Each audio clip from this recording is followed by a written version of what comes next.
Hey guys, tonight we're not chasing epic battles or heroic sagas. Tonight, we're doing something far more vital for a good night's rest. We're diving into the boring history for sleep. And trust me, it's going to be gloriously uneventful. Imagine yourself transported back, way back, to the frost-kissed fjords and rugged hills of 9th century Scandinavia. You're not a chieftain, not a raider, not even a skilled craftsman. Nope, you are a goatherd. Yes, a Viking goatherd. Your life revolves around the bleeding, stubborn, surprisingly agile creatures of the mountains. You probably won't survive this if you have any lingering aspirations of a thrilling historical adventure, but for sleep, it's pure gold. So, before you get comfortable, take a moment to like the video and subscribe, but only if you genuinely enjoy what I do here. And feel free to drop your location and local time in the comments. It's always fascinating to see where you're all drifting off from. Now, dim the lights. Maybe turn on a fan for that soft background hum, and let's ease into tonight's journey together. The first stirrings of dawn are not kind. A brutal, biting wind, crisp with the promise of a long day, seeps through the chinks in the wooden walls of the longhouse. You pull the rough wool of your tunic tighter, the chill already working its way into your bones. The air is thick with the scent of wood smoke, damp earth, and the lingering, unmistakable musk of unwashed bodies. It's not quite sunrise, but the faint gray light filtering through the smoke hole in the ceiling signals that slumber is officially over. You groan, a low guttural sound that only the sleeping pigs would ignore. Time to face the day. Your stomach rumbles, a hollow echo that reminds you of yesterday's thin porridge and dried fish. No time for a leisurely breakfast, even if such a concept existed. Your responsibilities are immediate and demanding. You slide off the raised sleeping platform, the stiff straw crackling beneath you, and carefully navigate the dimly lit longhouse. Family members, your parents, siblings, perhaps an aging aunt or uncle are still huddled under their thick, itchy blankets, their forms barely visible in the gloom. You try not to disturb them. Adwilla! Peace before the daily clamor is a rare and cherished commodity. Your first order of business is the fire. The embers in the central hearth have died down to a faint glow. But with a bit of careful blowing and the addition of some dry kindling and small pieces of wood, you coax them back to life. A plume of acrid smoke momentarily fills the space. Before finding its way out the smoke hole, you cough, your eyes watering. A common occurrence. There's no chimney, just that simple opening to the sky, which sometimes lets in more rain than it lets out smoke. You remember one particularly? Stormy night when it felt like the entire sky was trying to extinguish your home fire. Good times. Historians still argue whether early Viking longhouses had truly effective smoke ventilation systems, or if everyone just walked around with perpetually red eyes. You suspect the latter. Next, you grab a wooden bucket and head outside, the cold. Air hitting you like a physical blow. Your breath plumes in the frigid air as you make your way to the well. The wooden bucket handle is almost painfully cold against your bare hands. You lower the bucket, listening to the satisfying splash as it hits the icy water below. Pulling it back up, hand over hand, is a small workout in itself. The water sloshes over the rim, chilling your hands further, but you don't mind. This is your morning ritual, a moment of quiet solitude before the day's cacophony begins. The water is pristine, reflecting the faint, emerging light of the false dawn. You take a quick, bracing sip. It's so cold it almost burns your throat. But it wakes you up more effectively than any strong brew. You splash some on your face, grimacing at the shock. Cleanliness is a luxury, a quick rinse often the best you can hope for. Back inside, the fire is now crackling cheerfully, casting dancing shadows on the timbered walls. The smell of rising smoke is now intertwined with the promise of warmth.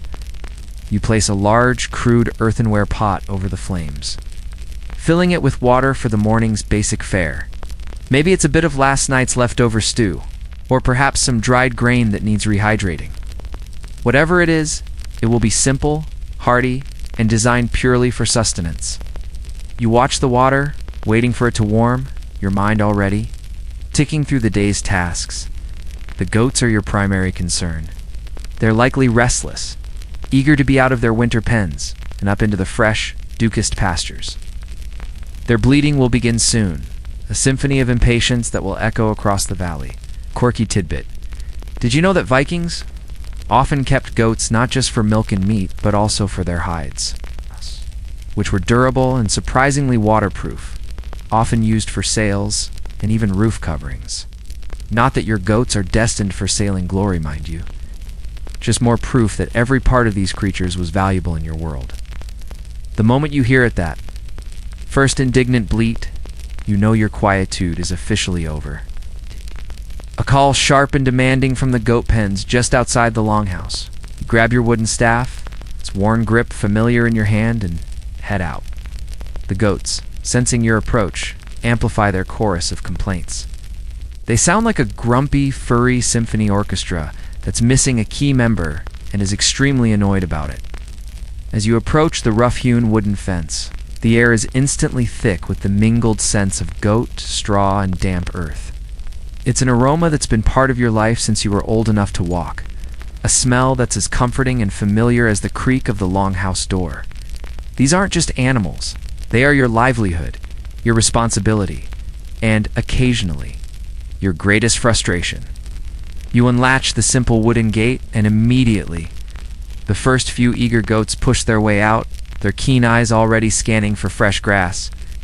You have a small herd, perhaps 20 or 30 strong, a mix of shaggy adults and gangly, playful kids. Each one has its own personality, its own peculiar habit. There's old Griselda with her perpetually disgruntled expression and a tendency to wander off. Then there's young Fafnir, who seems to think every rock is a mountain to be conquered.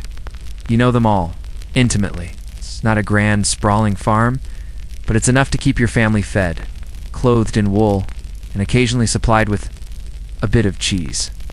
As the herd begins to mill about, eager to be released, you start the laborious process of ensuring they are all accounted for and healthy. You run your eyes over each animal, checking for any signs of lameness, scrapes, or illness.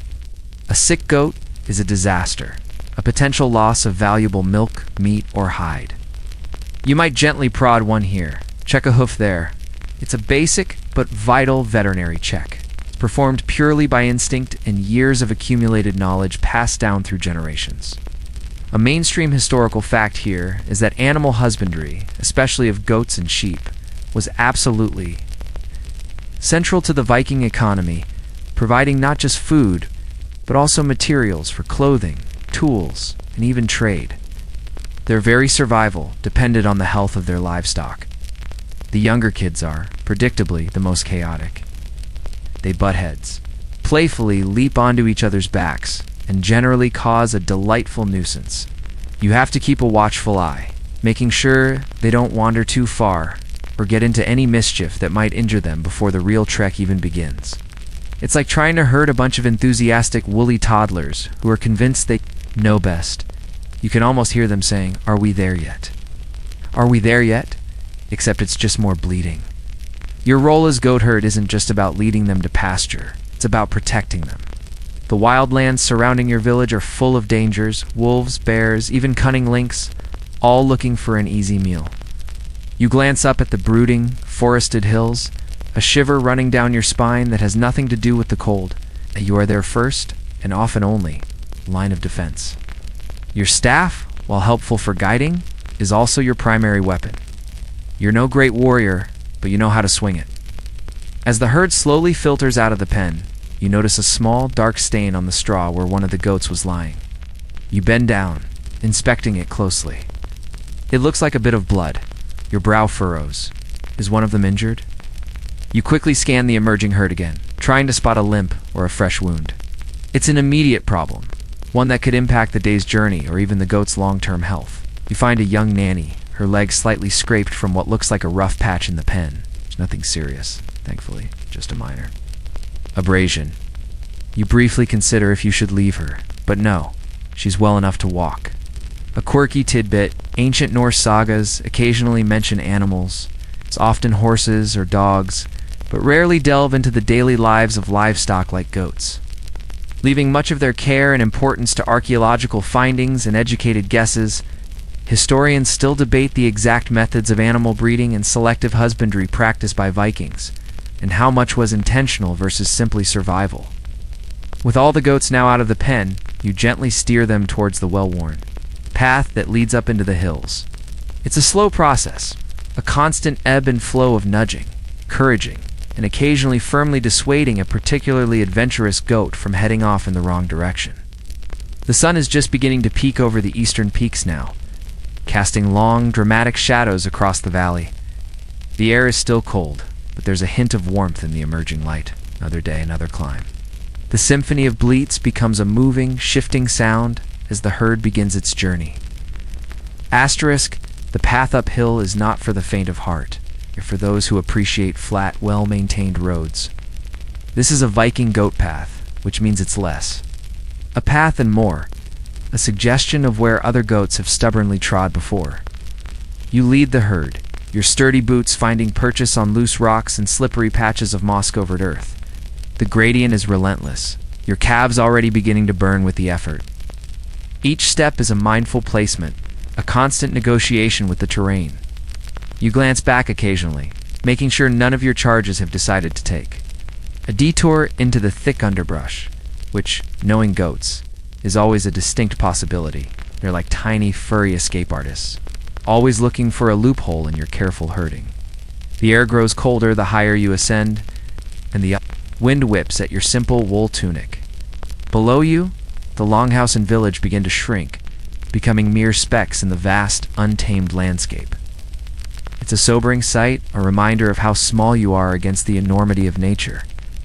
You pass stunted, wind-battered trees clinging precariously to the rocky slopes, their branches gnarled and twisted into abstract shapes, like ancient sentinels guarding the mountain.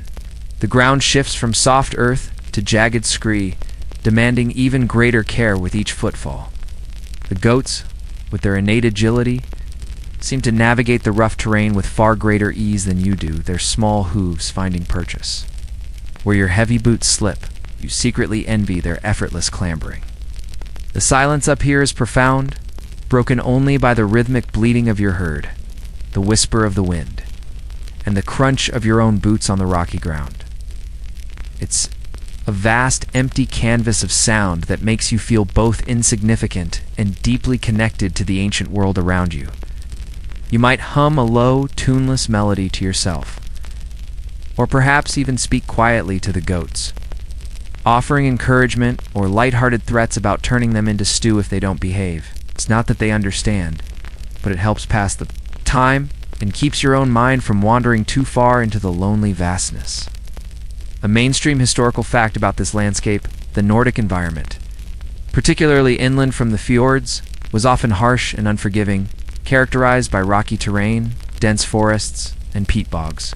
Agriculture was challenging, making pastoralism, especially of hardy animals like goats and sheep, crucial for survival. This wasn't some idyllic, rolling green pasture land from a children's book. This was raw, untamed nature. As you ascend, you start to notice subtle changes in the flora. The wildflowers become sparser, replaced by tougher, more resilient grasses and low-lying shrubs. You keep an eye out for anything edible for both yourself and the goats. Quirky tidbit, Viking goatherds would have known instinctively which plants were good for grazing and which were poisonous, a knowledge passed down orally through generations. They were, in essence, walking botanical encyclopedists of their local environment. Historians still argue about the precise degree to which Viking-era people relied on wild foraging versus cultivated crops, and how much was significant varied by region and specific community. Some suggest wild resources were a much more significant part of their diet than previously understood. You pause for a moment to catch your breath, leaning on your staff, your chest heaving.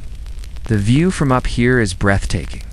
A panoramic sweep of the fjord below, glinting silver in the strengthening sunlight. The air is so clear you feel like you can see forever. It's moments like these, stolen glimpses of raw beauty amidst the grind of daily labor, that make the hardship bearable. You notice a soaring eagle high above, circling lazily on the thermals, a tiny speck against the vast blue canvas of the sky. It's a reminder of the raw, untamed nature of this land, where you are just another small creature in the grand scheme of things. You push on, the goats continuing their steady upward climb. You have a specific patch of high pasture in mind, a place known for its rich, sweet grasses that are particularly good for milk production. It's a journey you've made countless times, but it never gets easier, nor does it ever truly become monotonous. Each day brings subtle differences, a new patch of wildflowers, a fresh animal track, a different quality of light.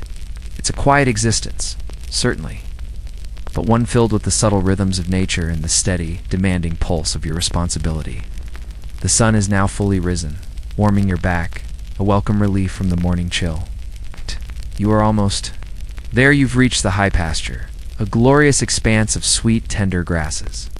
The goats, bless their little woolly hearts, immediately disperse, heads down, munching contentedly. This is the payoff for the arduous climb. Fresh, rich forage that will translate directly into good milk and healthy meat. Watch them spread out, a moving tapestry of white, black, and brown against the vibrant green. Your job now shifts from active herding to vigilant supervision. It's less about pushing them forward and more about keeping them from wandering too far, or, worse, falling off a cliff. Goats are notorious for their adventurous spirit, which, while admirable, isn't always conducive to survival. They have a knack for finding the steepest, most precarious ledges, probably just to give you a heart attack. You find a suitable spot, a flat rock warmed by the sun, and settle down. The wind is still present, a constant companion, but up here it feels cleaner, fresher. You can taste the purity of the air. You pull out a small, roughly carved wooden eating bowl and a piece of dried fish wrapped in linen from your leather pouch. This is your midday meal, simple but nourishing. You chew slowly, savoring each bite, the salty taste a welcome change from the blandness of morning porridge. You supplement it with some wild berries you gathered on the way up, tart and sweet, bursting with juice. It's not a feast, but it's enough to keep you going. You don't have the luxury of a lunch break or a food delivery service, you know. As you eat, your eyes constantly scan the perimeter. The tree line is close in some areas, offering cover for potential predators. You listen for any unusual sounds. A sudden rustle, a snap of a twig that isn't from a goat. The silence is largely peaceful, but you know it can be deceptive. A mainstream historical fact is that wolves were a significant threat to livestock in Viking-era Scandinavia, necessitating constant vigilance from herders and sometimes the use of dogs. However, dogs were often general-purpose farm animals rather than specialized herding breeds as we know them today. This quiet period also allows you time for small, practical tasks. You might take out a small, dull knife and begin to sharpen it on a whetstone you carry, or perhaps you unravel a length of rough cordage and start braiding it, mending a tear in your tunic, or tying a loose knot in your bootlace. These are the small, repetitive actions that fill the quieter moments of your day, a kind of meditative busyness. You are your own tailor, cobbler, and general handyman. A quirky tidbit, the Vikings were remarkably adept at knot tying and rope making. Using various plant fibers and animal sinews, their intricate knotwork was not just decorative, it was essential for their ships, fishing nets, and daily tasks. You probably tie a pretty mean square knot. Historians still debate the exact daily routines of common folk in Viking society. How much free time did a goatherd truly have? Was there ever a moment for leisure, or just constant, low-level, productive activity? You, in this moment, are a living testament to constant, low-level, productive activity. You might even find a small, flat stone and idly carve a simple rune into it with your knife, perhaps a symbol for protection or good fortune. It's a small, private act, a whisper to the old gods in the vastness of the mountains. The sun climbs higher, reaching its zenith. The air warms, and you feel the pleasant heat on your face. The bleating of the goats has subsided into a contented hum, interspersed with the tearing sound of grass. Some of the goats have found shady spots under a few isolated trees, lying down to chew their cud, their eyes half closed in bovine or rather caprine bliss. You allow yourself a moment to relax, to truly absorb the peace of the high pasture. The rhythmic chewing of the goats, the gentle breeze, the distant cries of birds, it all blends into a natural symphony of tranquility. You close your eyes for just a moment, letting the sun warm your eyelids, but never completely letting down your guard. The responsibility for your herd, and thus your family's sustenance, is a weighty one. A constant hum beneath the surface of your consciousness. With your midday meal digested and your small repairs attended to, your attention shifts to another vital task: foraging. The high pastures, while excellent for goats, also offer a variety of wild edibles that can supplement your own diet. You grab a small woven wicker basket, lighter than the wooden buckets, and begin to systematically scout the edges of the pasture and the fringes of the forest nearby. You're not just looking for berries. Your eyes are trained to spot edible roots. Certain types of mushrooms, though, you're very careful with those. One wrong choice, and your boring history could become quite explosive, and even various leafy greens.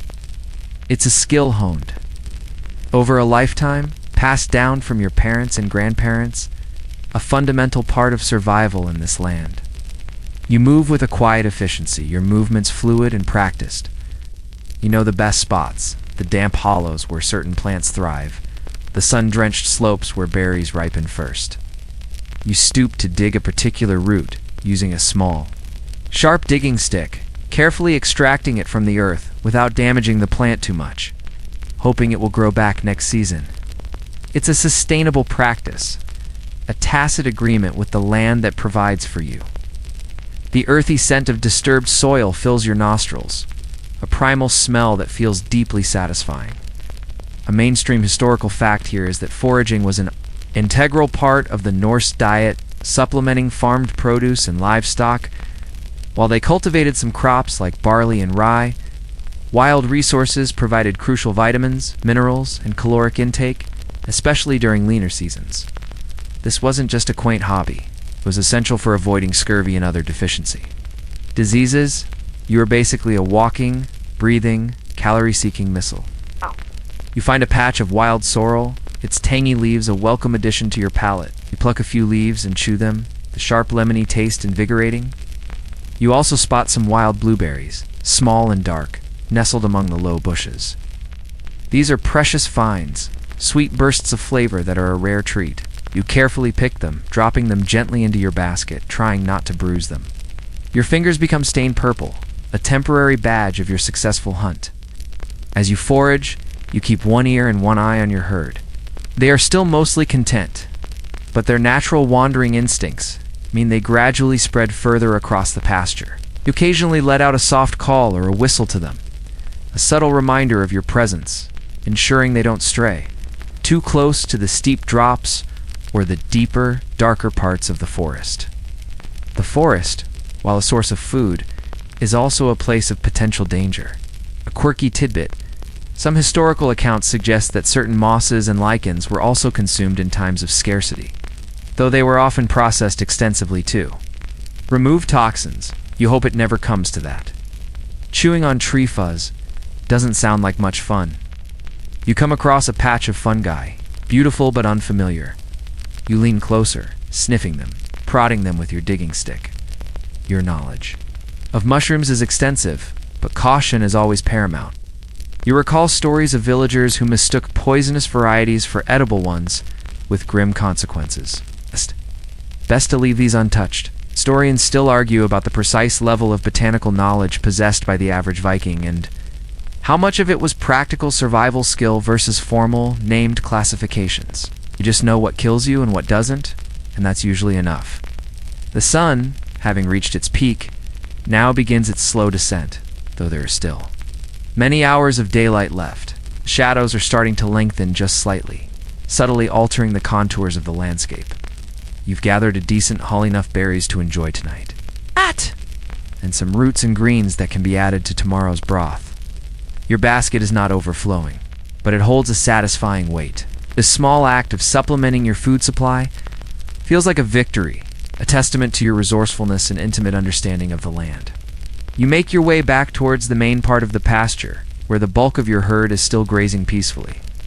The air is still clear and fresh, but you can feel a subtle shift, a hint of the evening chill that will soon begin to creep in. Foraging isn't just about finding food. It's about being deeply present in your environment, observing, learning, and respecting its bounty. It connects you to the land in a way that modern life rarely allows as you continue your solitary watch. The high pastures offer not just food, but also glimpses into the untamed world around you. You are, after all, sharing this wilderness with its original inhabitants. Your senses are heightened, tuned to the subtle whispers of the wind and the rustle of leaves. It's not long before you encounter local wildlife, sometimes fleetingly, sometimes with a jolt of adrenaline. One moment you might see a timid red fox, its fur a vibrant splash of russet against the green, darting across a distant ridge. It's likely just passing through, perhaps on its own hunt, but your eyes follow it until it disappears from view. Foxes are generally more interested in small rodents than a full-grown goat, but you never fully trust them. They're cunning. Little tricksters, always looking for an opportunity, might let out a small, cautionary whistle, just in case. More for your own peace of mind than any real effect on the fox. Then there are the deer. You spot a small herd of red deer, graceful, an elegant grazing peacefully in a distant clearing. They lift their heads, their large eyes watching you warily, before continuing their meal. They pose no threat, of course, but their presence is a reminder of the wildness of this land. Sometimes, if you're lucky, you'll see a stag with an impressive rack of antlers, a truly majestic sight that briefly makes you forget the monotony of goat herding. It's like seeing a celebrity, but a four-legged, antlered one. The real concern, however, lies with the predators. You've never faced a wolf or a bear alone, out here on the open pasture, and you pray you never will. Do you see their signs? Tracks in the soft earth after a rain, scat near a cluster of trees, the occasional chewed bone. These are the whispers of danger, a constant low-level thrum of anxiety that underlies your peaceful day. You grasp your staff a little tighter, your knuckles whitening. You know that if a wolf pack decided your herd looked like an easy meal, your single staff would be little match for their coordinated attack. A mainstream historical fact is that large predators like wolves and brown bears were common in Scandinavia during the Viking Age, making livestock protection a significant and dangerous part of pastoral life. Herders relied on vigilance, simple weapons, and sometimes the protective instincts of their dogs. A quirky tidbit. Did you know that lynx, a stealthy and elusive predator, also roamed these lands? While less likely to attack a large goat than a wolf, they were a threat to smaller kids. Their silent movements and excellent camouflage made them particularly difficult to spot, adding another layer of unseen menace to the landscape. Imagine trying to spot a silent, fluffy assassin in a forest. Historians still argue about the effectiveness of various defensive measures taken by Viking goatherds. Was it primarily vigilance, the size of the herd, or simply luck that determined? Whether a herd survived a predator encounter, you lean heavily on vigilance and a good deal of luck. You might even carry a small, crude horn or whistle, ready to sound an alarm if you spot something truly threatening, hoping it would alert your family back in the village, or at least scare off a less determined predator. The day wears on. The sun begins its long, slow arc towards the west, and the shadows stretch out further across the pasture. You've noticed the goats are slowly migrating towards a flatter, more sheltered part of the pasture, instinctively seeking out a good spot for the evening. You follow them, allowing them to lead you somewhat, as long as they aren't headed towards any obvious dangers. This natural rhythm, the slow drift of the herd, is a constant dance between your will and theirs. You stop for a moment by a small, gurgling stream, fed by melting snow higher up the mountain. The water is clear and cold. Cup your hands and drink deeply, the pure taste invigorating. The goats also approach, lapping at the water. It's a moment of shared peace, a brief connection with the very fabric of the landscape. The encounter with wildlife, both benign and threatening. reinforces your place in this rugged, beautiful, and sometimes brutal world. You are a guardian, a small cog in the great wheel of nature, trying to keep your charges safe against forces far greater than yourself. Asterisk, the mountain weather is a fickle beast, and just as you start to feel settled in the afternoon's quiet rhythm, it decides to remind you who's truly in charge. You felt a subtle shift in the wind, a slight increase in its intensity, and an ominous darkening of the sky to the west. It's a familiar premonition, one that sends a ripple of unease through. You, the sky, which was a brilliant blue just moments ago, now begins to churn with heavy, bruised-looking clouds. It seems the Viking gods of weather are having a rather dramatic argument. Your first instinct is to scan the entire horizon, checking for any telltale signs. The distant peaks, previously sharp and clear, are now hazy, almost swallowed by a creeping gray mist. Sudden gust of wind whips your hair across your face, and you squint against the grit it carries. The goats, sensing the change, start to get restless. Their contented grazing stops, and they begin to huddle together, their bleating taking on a nervous edge. Animals, in their simple wisdom, often know before humans do when a storm is brewing. They're effectively furry four-legged barometers. You know you can't outrun the weather. The best you can do is find shelter, or at least a more defensible position. You start moving, encouraging the herd with calls and gentle prods of your staff, guiding them towards a shallow overhang, a slight depression in the rocks that offers minimal protection from the worst of the wind and rain. It's not much, but it's better than nothing. The urgency in your movements is palpable now. Every second counts. A mainstream historical fact here is that the unpredictable and often harsh weather of Scandinavia significantly impacted Viking life. From farming cycles to sea voyages, storms could be sudden and violent, necessitating quick decisions and a deep understanding of natural signs for survival, whether on land or at sea. Your very existence hinges on your ability to read these signs.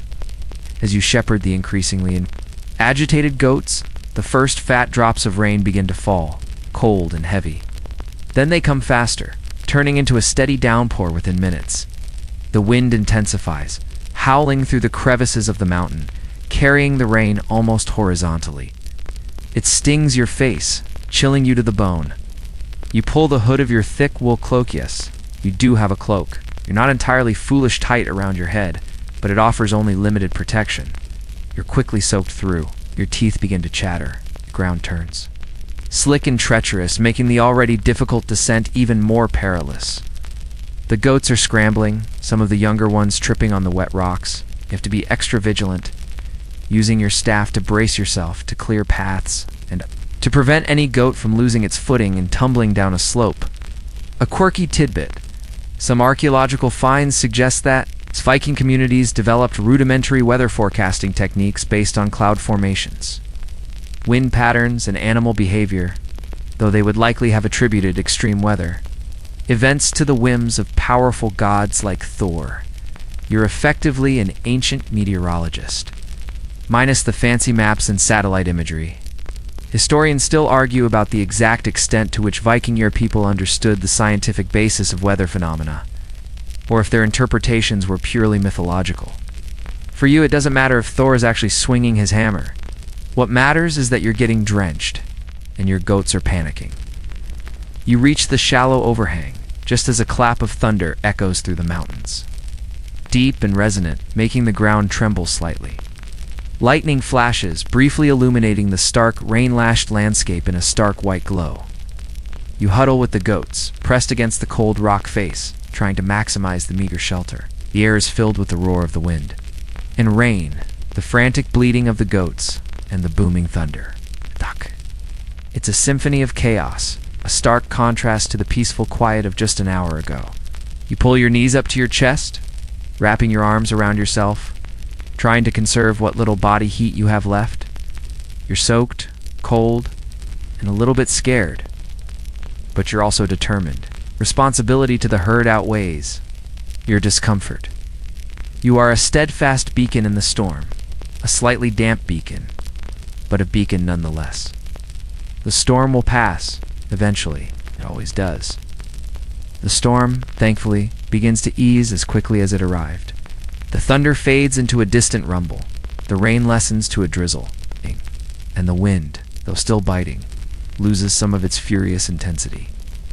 You slowly uncurl yourself from your huddle, shaking off the residual shivers. The goats, sensing the abatement, begin to cautiously unfurl themselves too, shaking water from their shaggy coats.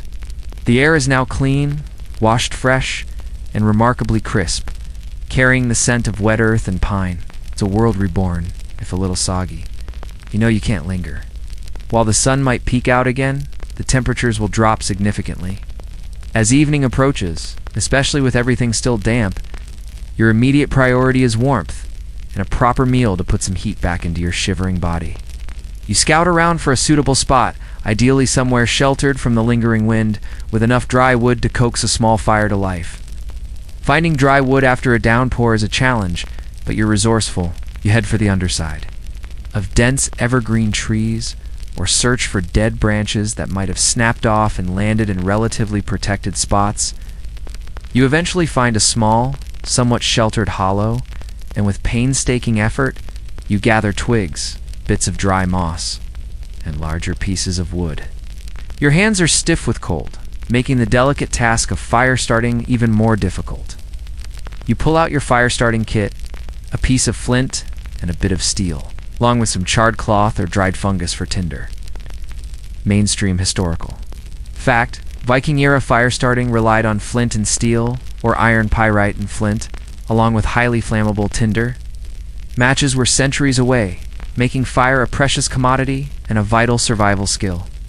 It's a real test of patience, especially when your fingers feel like frozen sausages. Finally, with a spark and a puff of smoke, a tiny flame flickers to life.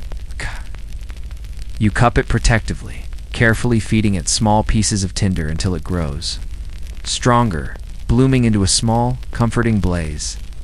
The warmth radiating from it is immediate and deeply satisfying. You hold your hands out, letting the heat seep into your chilled skin, feeling the stiff cold slowly recede. The smell of wood smoke, previously acrid inside the longhouse, now smells like pure salvation here in the open. You then turn your attention to your meal. You retrieve your dried fish and the roots you foraged earlier from your basket. You also have a small amount of dried grain, perhaps barley, that you can boil into a thin gruel. You place your earthenware pot over the flames, filling it with stream water and adding your ingredients. There's no elaborate cooking here. No fancy spices or complex recipes. This is food for survival, designed to provide energy and warmth. A quirky tidbit: Viking cooking often involved simple boiling or roasting over an open fire. Archaeological digs have found evidence of simple iron cooking tripods and hooks, suggesting basic but effective outdoor cooking setups, much like yours. You're effectively a minimalist gourmet chef. As the gruel begins to bubble in the fish, gently simmers, the aroma, though humble, is incredibly inviting. You sit close to the fire, watching the flames dance, listening to the crackle of burning wood. The goats, now calmer, graze nearby, their forms silhouetted against the softening light of the late afternoon.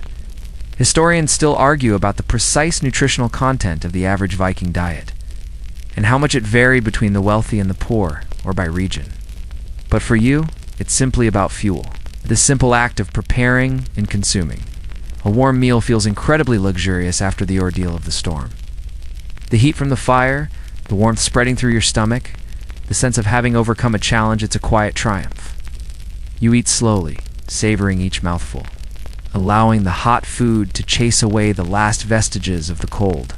The landscape around you, still damp and gleaming, takes on a muted, almost mystical quality as the light begins to fade. Asterisk, as the simple meal warms your core. Your gaze drifts beyond the immediate glow of your small fire, out across the vast, rolling landscape. Your mind, no longer entirely preoccupied with immediate survival, begins to wander. You think of the village below, nestled by the fjord, a collection of longhouses, sheds, and small plots of cultivated land. It's far from a bustling metropolis, but in your isolated existence up here, it feels like the center of the world. You picture your family inside the longhouse, If your mother, likely busy with weaving or preparing the evening meal. If your father, perhaps mending tools or overseeing some late-day task. Your younger siblings, probably playing simple games or helping with chores. Each member plays a role, a small cog in the larger machinery of community survival. A mainstream historical fact is that Viking society was fundamentally agrarian and community-focused. Extended families lived together in longhouses and communal. Effort was essential for tasks like farming, building, and defense. There was no Netflix and chill after a long day. There was just more communal chilling. You think of the other villagers. It's a blacksmith, whose hammer blows echo through the valley on some days. The fisher folk, whose boats you can sometimes glimpse like tiny dots on the fjord.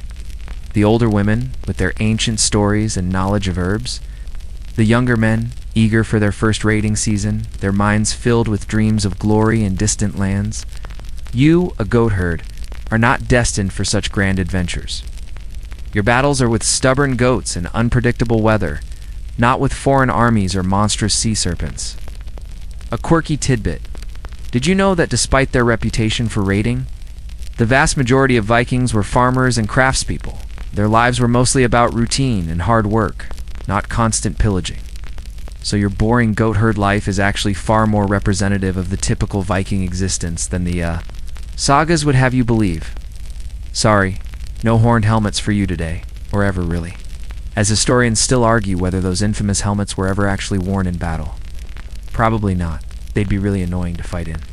You might wonder what news has reached them. Village has a long ship returned from a trading voyage, bringing exotic goods from afar. Has there been a skirmish with a rival clan? Or perhaps, more likely, has anyone seen your uncle's runaway cow? These are the kinds of concerns that occupy the minds of those below. Up here, your world is defined by goats, grass, and the elements. Your news comes from the tracks in the mud, the behavior of the birds, and the whispers of the wind. You remember the feeling of the village's communal gatherings, shared feasts, the stories told around the central fire, the occasional celebrations of births or marriages. It's a stark contrast to your solitude. You appreciate the quiet, the vastness of the mountains. But there's a part of you that misses the camaraderie, the warmth of human voices. The constant drone of bleeding, while familiar, isn't exactly riveting conversation. Historians still debate the extent of social mobility within Viking society. Could a humble goatherd ever rise to become a respected landowner or a leader? While rare instances of individuals gaining wealth and status through trade or martial prowess did occur. But for you, that feels like a distant dream, one you rarely entertain. Your destiny seems tied to these woolly creatures and these rugged slopes. As the sun dips lower, painting the sky with hues of orange and purple, the thought of returning to the village and the warmth of the longhouse becomes increasingly appealing. The simple image of your family gathered around the fire, their faces lit by the flickering flames, is a powerful draw. You are a small but essential part of that community, providing the sustenance that helps them thrive. You might be out of sight, but you are not out of mind. Your connection to them is the silent force that drives you through each long, demanding day. Asterisk, the golden hour. That beautiful soft light just before sunset is also your signal to begin the most challenging task of the afternoon, the late afternoon roundup. The goats, having grazed contentedly for hours, are now scattered widely across the high pasture, enjoying their newfound freedom. They're like teenagers who've been let loose at a festival. Getting them back together requires cunning, patience, and a surprising amount of shouting. You rise from your spot by the now dying embers of your small fire, stretching stiff muscles. The air has grown cooler, and a thin mist might be starting to creep into the hollows. You pull your cloak tighter around you, your voice, which you've barely used all day beyond soft murmurs to yourself, now needs to project. You cup your hands and let out a series of long, drawn-out calls, specific to your family's herd. A distinct bleating sound that hopefully resonates with the goats. Instincts. Some respond immediately, raising their heads, looking vaguely in your direction. Others, the more stubborn ones, simply twitch an ear and continue munching. They're basically giving you the silent treatment. The roundup is a strategic dance. You move slowly, deliberately, always keeping your long staff close at hand. You start by gathering the edges of the herd, gently pushing the furthest outliers back towards the center. It's a constant process of circling, nudging, and blocking errant goats. You're effectively a human sheepdog, but with less barking and more exasperated sighs. Some goats, particularly the older, wiser ones, know the routine and move with minimal fuss. Others, especially the younger, more adventurous kids, see it as an opportunity for one last burst of rebellious energy. They'll dash off, forcing you into a frustrating sprint across uneven terrain, cursing under your breath. A mainstream historical fact, organized herding practices, including the use of specific calls and routes, were vital for managing livestock. In early medieval societies, it wasn't just about letting them roam. It was about controlled grazing and safe return to the fold. This structured approach ensured the animals remained a reliable resource. You might have a few tricks up your sleeve. Perhaps you carry a small bag of dried berries or a handful of salt, which you can use to entice a particularly difficult group. The promise of a small treat is often more effective than any amount of yelling. It's the ancient equivalent of bribing your kids with candy to clean their rooms. As the sun dips closer to the horizon, painting the sky in fiery oranges and deep purples, the shadows lengthen dramatically. 8. The light becomes softer, more diffused, making it harder to spot goats hiding behind rocks or in dips in the land. The urgency grows. You don't want to be caught on the mountain after dark with a scattered herd. That's a recipe for lost goats, and potentially lost goat herds. Quirky tidbit. Some ancient goat herds across various cultures were known to give their goats individual names, not just for affection, but as a practical way to manage and identify. Then within a large herd, you might find yourself muttering, "Come on, Griselda," or "Fafnir, you little rascal, get over here." In moments of pure frustration, historians still argue about the commonality of naming individual livestock animals among everyday people in Viking society, or if this was a practice reserved for more valuable animals, like horses. You, however, definitely name your favorites. The sound of the wind has a new quality now, a lonely whistle that chills you more than before. The vastness of the mountain feels heavier as daylight fades. Finally, after what feels like an eternity of chasing and cajoling, you have the main body of the herd collected. You do a quick count, your eyes sweeping over the mass of wool and horns. One missing, your heart sinks.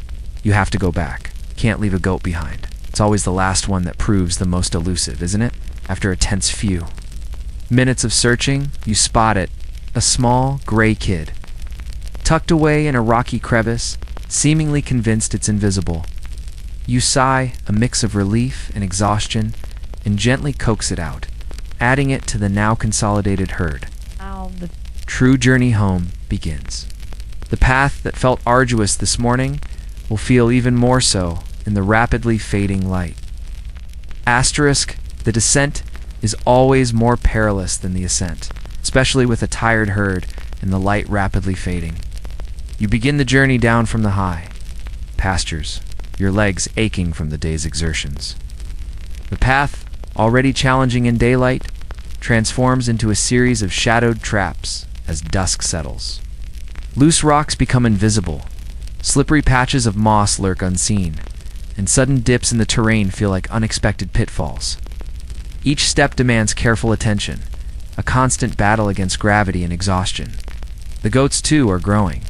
Weary, their once sprightly steps, now heavier and more hesitant.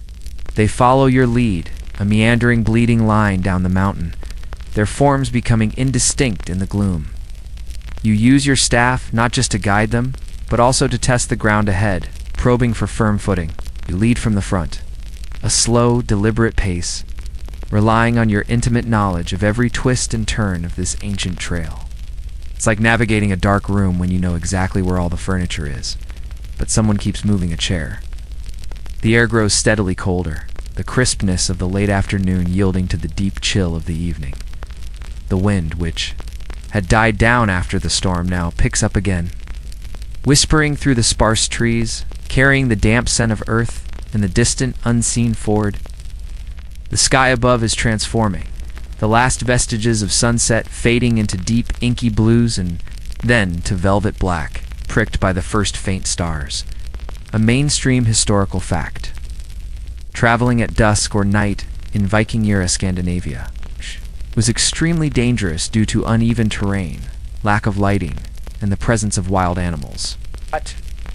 Therefore, herders would have aimed to be back at their settlements before true darkness fell, making the timing of their return crucial for safety. You don't have streetlights or GPS, so your internal clock is everything. You hear the occasional clatter of dislodged stones, a small heart-stopping sound that means a goat has slipped. You quickly turn, checking to make sure they've regained their footing, offering a low, reassuring murmur. The younger kids, especially, require constant supervision. Their exuberance can turn into clumsiness when tired. Guide them with extra care around particularly steep sections, using your staff to create a temporary barrier if needed. It's a delicate balance of firmness and gentle encouragement. A quirky tidbit: in some parts of Scandinavia, particularly in more rugged areas, ancient cairns or simple stone markers were used to mark trails across difficult terrain. While perhaps not formally constructed paths, these would have been vital. For navigation, especially in low light or fog, you rely on instinct and memory, perhaps a few key rock formations that you know as well as your own reflection.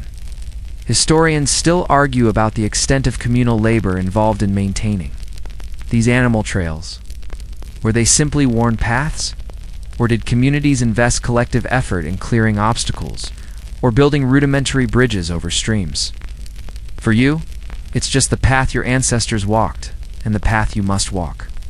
As you descend, the sounds of the village begin to carry on the wind, faint, muffled, but undeniably human. The distant barking of a dog, the faint glow of fires, perhaps even the faint echo of a human voice. These sounds act like a siren call, pulling you and your weary herd homeward. The thought of a warm fire, a hot meal, and a soft sleeping platform provides a powerful incentive. Your legs ache, your feet are sore, and your back protests with every careful step. Ow. But the anticipation of home overrides the physical discomfort. You can almost taste the warm broth, feel the heat of the longhouse. The last stretch of the path is the steepest, a final test of your endurance. You push through, your jaw set, your eyes fixed on the dim outline of the village becoming clearer against the deepening night. The goats, sensing the end of their long day, pick up their pace slightly, collective surge of energy towards their resting place. You are almost there, finally. After what feels like an eternity, you emerge from the winding mountain path and step onto the familiar, flatter ground near the village. The faint glows you saw from afar now resolve into the warm, inviting light spilling from the smoke holes and doorways of the longhouses. The air here is warmer, more settled and filled with the comforting sense of wood smoke, cooking food, and the distinct, if sometimes overpowering, smell of farm animals. You sigh with a deep sense of relief. You've made it. Your herd is safe, and so are you. The goats, sensing their home pens, pick up their pace, their bleating turning from weary to eager. They know the routine as well as you do. You guide them directly to the communal goat pens, which are often shared by several families in the village. It's a familiar chaos as they push and shove their way inside. Eager for their evening hay and the protection of the sturdy enclosures, you carefully count them one last time as they funnel through the gate, your lips silently moving with each head you count. All present and accounted for. Another day, another successful delivery. Once the main herd is secured, your work isn't entirely done. You still have evening farm chores, the mundane but essential tasks that ensure the well-being of the animals in the household. First, you need to milk a few of the nanny goats. You select the ones that are currently lactating, guiding them gently to a small milking stool. You sit down, the familiar warmth of the goats flank against your leg, and begin the rhythmic process of milking. The warm, frothy milk streams into the wooden bucket you hold, a steady, comforting sound. This milk will be part of tonight's meal, or perhaps made into cheese or butter later. A mainstream historical fact is that dairy products, especially milk and cheese from goats and cows, were a cornerstone of the Viking diet, providing essential protein and fat. The skill of milking by hand was fundamental for anyone involved in animal husbandry. As you milk, you chat quietly to the goat, murmuring reassurances, perhaps sharing a joke about her stubbornness. They're just animals, yes, but after a long day in their company, they feel like companions. You finish with one, then another, ensuring each is properly emptied before releasing them back into the pen. Your hands, though sore, are adept at the task. Next, you might carry fresh hay or fodder to the pens, ensuring the goats have enough to eat through the night. You check the wooden fences for any weaknesses or damage, making mental notes of repairs needed. Perhaps a few planks are loose, or a post is wobbly. These small maintenance tasks are never-ending.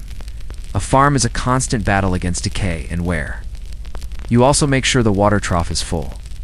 A quirky tidbit: did you know that Viking-era farmers sometimes used a form of night penning for livestock, bringing them into enclosures close to the longhouse or within a fenced village perimeter at night to protect them from predators? Communal approach to security was vital in a wild landscape. You're effectively tucking them into bed, Viking style. Historians still argue about the exact division of labor within Viking households. Were milking and animal care strictly gendered roles, or did everyone contribute as needed? For you, it's just the work that needs doing. After all, if the goats aren't milked, there's no cheese. And no one wants to live in a world without cheese, even Viking goat herds. Finally, with all the immediate animal care done, you latch the goat pen gate securely, testing it with a firm pull. The sound of their contented chewing and rustling is a satisfying end to this part of your day. You take a moment, standing there in the twilight, watching the stars begin to emerge more clearly in the darkening sky. The air smells of cool earth and damp wool. The physical exhaustion is profound, but it's a good kind of tired, the result of honest labor. Stretch your back, feeling the tension slowly ease. It's time to head into the longhouse, to the warmth and the company of your family. The animals are safe. Now it's your turn to rest. Stepping inside the longhouse is like entering a different world after the cold, damp and solitary expanse of the mountains. The air inside is thick with warmth, a comforting blend of wood smoke, simmering food, and the familiar earthy scent of your family. It's a cacophony of sound, voices chatting, children laughing, the gentle clatter of wooden bowls. You shed your cloak, shaking off the last vestiges of mountain damp, and find your designated spot near the central hearth. The fire now, roaring merrily, casts flickering shadows on the timber-bird walls and the faces of your family. Your mother looks up and smiles, a tired but loving expression. Your father nods, a silent acknowledgement of your safe return. Your younger siblings might rush over, eager for a fleeting moment of your attention, perhaps asking about your day in the mountains. You offer a tired smile, a brief affirming pat on the head, before your own stomach reminds you of its relentless demands. The evening meal is underway. Simple as always, but hearty and plentiful. There's likely a thick stew bubbling in the pot, made from whatever meat, root vegetables, and foraged greens were available. Perhaps some fresh bread baked on a griddle over the fire, and a generous portion of the goat's milk you brought down. You fill your wooden bowl, the warmth of the food radiating into your chilled hands, and begin to eat, slowly at first, then with increasing hunger. The taste of warm, nourishing food after a day of simple provisions is always a profound pleasure. A mainstream historical fact, the longhouse was the central hub of Viking family and communal life. It served as kitchen, dining hall, sleeping quarters, and often workshop, with the central hearth providing heat and light. Life was lived communally, with little privacy as we know it today. Imagine sharing your living room with 20 of your relatives and all their sheep, chickens, and maybe a pig. No, seriously, they did. As you eat, you listen to the day's happenings in the village. Your father might recount a minor dispute over land boundaries, or your mother might complain about a particularly stubborn thread in her weaving. Your siblings chatter about their games or their own small chores. It's the mundane fabric of daily life, the quiet hum of a community that survives and thrives through cooperation and shared experience. You might offer a brief account of your day, the storm, the trouble with that one stray kid, the delicious berries you found. They listen with interest, understanding the challenges of your solitary work. A quirky tidbit: communal meals in longhouses often involved everyone eating from shared bowls or platters, reinforcing the communal bond, and cutlery, mostly your fingers, or perhaps a simple knife for cutting meat, which wouldn't become common in Europe for centuries. So, good luck with that, Stu. Historians still argue about the etiquette and social dynamics within Viking longhouses. Were conversations always open? Or were there unspoken rules about who spoke when and what topics were appropriate? For you, it's just home, where everyone shares space, food, and the rhythm of existence. You appreciate the warmth, the feeling of being surrounded by your kin after hours of solitude. The light in the longhouse is dim, primarily from the central fire, supplemented perhaps by a few flickering oil lamps tucked into niches in the walls. Shadows dance and stretch, making familiar faces seem ancient and mysterious. You watch the smoke curl up towards the smoke hole, a thin, wavering column. The sounds begin to soften as the evening progresses. Children, tired from their own days, start to drift off to sleep on their respective sleeping platforms. The adults' conversations grow quieter, more subdued. You lean back against the rough timber wall, a feeling of deep contentment settling over you. Your belly is full, your body warm, and you are surrounded by the gentle presence of your family. It's a comforting end to a long, demanding day. This communal warmth, this shared space, is the reward for the solitary struggle on the cold mountain. You are part of something larger, a living, breathing part of your clan. As the evening deepens and the children begin to drift off to their sleeping platforms, the longhouse settles into a quieter, more reflective rhythm. This is the time for stories, for the passing down of knowledge, and for reinforcing the bonds of family and community. The elders often take center stage, their voices low and resonant, weaving tales of gods, heroes, and the ancient spirits of the land. You listen, eyes fixed on the flickering flames of the hearth. You've heard many of these stories countless times, but they never truly lose their power. There's the saga of Odin, the Allfather, with his raven messengers and his endless quest for knowledge, who sacrificed an eye for wisdom. Then there's Thor, the mighty thunder god, protector of mankind, whose hammer Mjolnir keeps the giants at bay. These tales are more than just entertainment. They are the cosmology of your world, explaining the forces of nature, the origins of humanity, and the fate that awaits all warriors in Valhalla. But it's not just about the grand gods. There are also the local superstitions, the folk beliefs that govern the everyday. Stories of the Huldra, a beautiful forest spirit with a cow's tail, who might lure travelers deep into the woods. Nis, a mischievous house spirit who could bring good fortune or play pranks, depending on whether he was treated with respect and a bowl of porridge left out at night. These are the spirits that inhabit your immediate world, not the distant heavens. A mainstream historical fact is that Viking belief systems were a complex blend of official Norse mythology and pervasive folk traditions and animism, where spirits inhabited landscapes, trees, and even homes. There was a constant respectful negotiation with the unseen world. You might hear a story about a Greytunkle's encounter with a particularly cantankerous troll in the mountains, a warning about straying too far from the known paths, or a tale about a long-dead ancestor who showed exceptional bravery or cunning.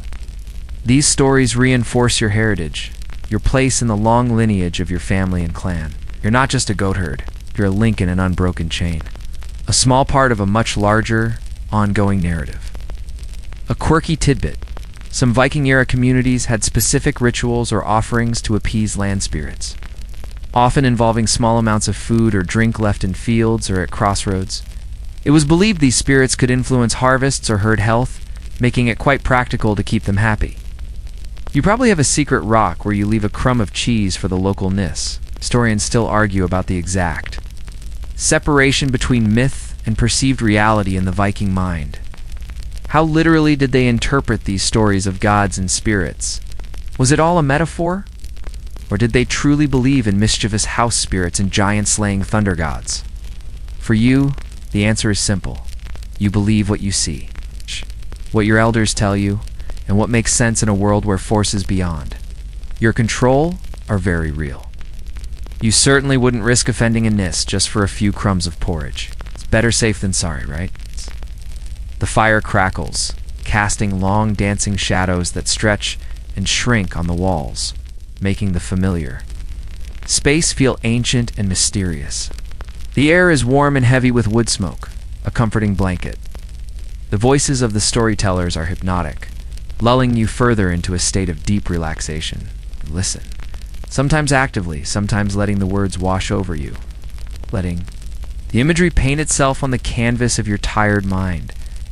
This is the end of your active day, the wind down before true sleep. It's a time for reflection, for connection, and for the quiet absorption of your cultural heritage. The worries of the mountain, the cold, the predators, the wayward goats begin to recede, placed by the timeless echoes of ancient tales. You're part of something ancient and enduring, surrounded by the warmth of your kin, the world outside. The longhouse may be wild and untamed, but inside, there's warmth, light, and stories that have kept your people strong for generations. The last embers of the longhouse fire glow faintly, casting long, wavering shadows that dance gently on the timbered walls. The stories have long since faded into murmurs, then into the quiet breathing of sleeping family members. The longhouse, once alive with the sounds of daily life, now holds only the soft, comforting symphony of slumber. You carefully make your way to your own sleeping platform, the straw rustling softly beneath your feet. You pull your thick wool blankets and furs close around you. The familiar weight and texture, a comforting embrace against the lingering chill of the night. Your body aches, every muscle a testament to the long, demanding day spent traversing mountains, herding stubborn goats, and battling the elements. But it's a good ache, a satisfying weariness that promises a deep, restorative sleep. Your mind, no longer racing with the day's responsibilities, begins to slow. The images of the day, the bleeding goats, the vast green pastures, the brief, furious storm, the warmth of the fire swirls softly, indistinctly, at the edges of your awareness. You adjust your position, finding the perfect spot, and close your eyes. The familiar scent of wood smoke and damp earth is the last thing you notice as the world begins to recede. The sounds of the longhouse, the soft snores of your family, the occasional shifting of a goat in the nearby pens become muffled, indistinct. Even the distant howl of a wolf, a sound that would send a shiver down your spine in the harsh light of day, is now just another soft thread in the tapestry of night, too far away to truly matter. A mainstream historical fact, Viking era, people often slept communally on raised platforms along the longhouse walls, sharing body heat and relying on animal skins and wool for warmth. Privacy was virtually non-existent, but communal warmth and security were paramount. It's like a permanent, very crowded slumber party, but with a lot more wool and fewer snacks. Your breathing deepens, becoming slow and rhythmic. The tension in your shoulders, in your weary legs, gradually unwinds. You are safe. The goats are safe. The family is safe. All is well. You are a small but vital part of this ancient rhythm of life, a quiet guardian of the land and its creatures. A quirky tidbit. Some archaeological evidence suggests that sleeping furs were often treated with certain herbs, possibly for pest control or to impart a calming scent. You might imagine a faint, earthy, almost sweet aroma emanating from your bedding, a natural sedative from the land itself. Historians still argue about the precise botanical knowledge used in such practices and how widespread they truly were. But for you, it's just the smell of home and comfort. You drift deeper. The cold mountain wind, the bleating of the goats, the crackle of the fire, they all fade into a gentle hum. You are sinking effortlessly into the comforting embrace of the earth, of the longhouse, of the ancient world that surrounds you. Your senses quiet, your thoughts slow. You are no longer just a goat herd, but a timeless figure, connected to generations of those who lived and toiled under the vast Nordic skies. The simple, honest exhaustion of a day well lived is pulling you into a profound, dreamless sleep. The soft hum of the night, the distant murmur of the sea, the gentle cadence of your own breathing, they all merge into one, pulling you deeper and deeper into a peaceful oblivion. Feel the warmth of your sleeping furs, the quiet weight of rest. Let the images of the rugged mountains, the steadfast goats, and the glowing hearth dissolve into the gentle darkness. All is calm, all is quiet. You are safe, nestled in the heart of your home, and the world outside is holding its breath as you slip into the deepest of sleeps. There is nothing left to do, nowhere to be, no goats to chase. Just quiet, peaceful, utterly boring rest.